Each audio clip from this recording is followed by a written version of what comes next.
Welcome back. अंडा जो है वो ग़िज़ाइयत से भरपूर होता है। अंडे में आमलेट या हाफ़ फ्राई या फुल फ्राई जो है, आमलेट जो एग होता है उसमें न्यूट्रिएंट्स की या प्रोटीन की, कैलोरीज़ की जो है मिक़दार डिफरेंट होती है। सबसे ज़्यादा जो कैलोरीज़ और प्रोटीन पाई जाती हैं वो बॉयल्ड एग में ज़्यादा होती हैं। आज हम देखेंगे कि बॉयल्ड एग में एक नॉर्मल जो एग होता है 50 में ग्राम का, उसमें जो है वो कितनी कैलोरीज, कौन से विटामिन्स, कौन से मिनरल्स पाए जाते हैं जो हमारी हेल्थ के लिए फ़ायदेमंद होते हैं, आज हम इस वीडियो में डिटेल से डिस्कस करेंगे।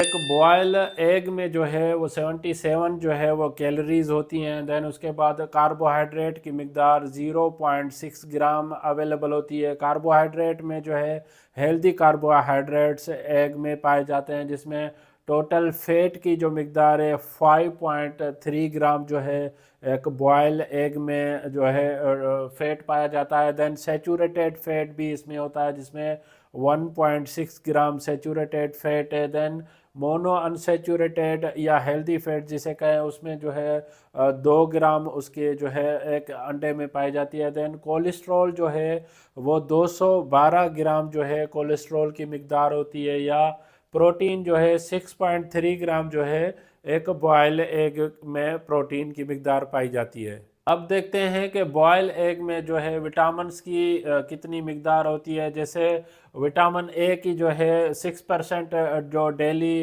रिक्वायरमेंट होती है उसके हिसाब से अवेलेबिलिटी होती है। विटामिन B12 जो है वो 15% है। विटामिन B12 जो है वो 9% है। विटामिन B5 जो है वो जो है 7% है। या मिनरल्स में फास्फोरस की जो मिकदार होती है 86 मिलीग्राम। या सिलीनियम जो है 15.4 माइक्रोग्राम एक बॉयल एग में इनकी वैल्यू होती है। ये इतने सारे जो है न्यूट्रिएंट्स, प्रोटीन, कार्बोहाइड्रेट या विटामिन्स या मिनरल्स जो हैं सिर्फ एक एग में पाए जाते हैं। आप अपनी रूटीन लाइफ में डेली बेसिस पे 2 बॉयल एग का जो है वो खाया करें, उससे आपके सेहत पे बहुत सारे बेनिफिट्स हो सकते हैं। इस टॉपिक से रिलेटेड अगर आपको कोई भी क्वेश्चन है तो आप मुझे कमेंट कर सकते हैं, मैं आपके कमेंट का जवाब दूंगा। अगर आपको मेरी वीडियो पसंद आई है तो आप इसको लाइक करें, सब्सक्राइब करें, दूसरों तक ज़रूर शेयर करें ताकि अवेयरनेस सब तक पहुंच सके। Thank you for watching daily drug info.